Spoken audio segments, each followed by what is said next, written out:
Welcome to Learn Create Sew. In today's video, we're going to discuss the anatomy of a zipper. Zippers are a fabulous closure and a great addition to many projects.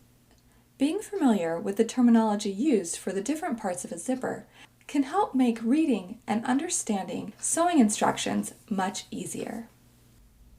A zipper is a closure made of interlocking teeth that's used to close pants, dresses, bags, and more.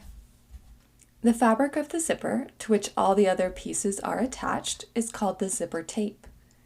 You'll notice that the zipper tape extends slightly at the top and bottom of the zipper. This is to provide space for seam allowance, so that the zipper can be sewn into a garment or project.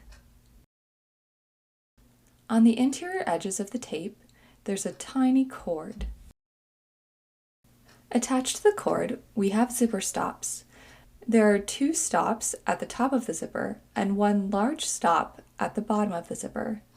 This prevents the zipper from opening too far. Also attached to the cord are the zipper teeth, or chain. These are the interlocking components of the zipper that allow it to open and close. The zipper teeth are often made of a variety of materials, including nylon, plastic, and metal. Next is the zipper slider. This component is used to open and close the teeth. And the zipper stops help keep the slider in position, ensuring it doesn't slide off the zipper tape.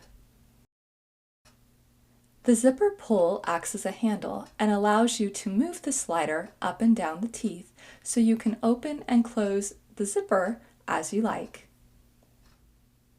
I hope you've enjoyed this video. Until next time, happy sewing!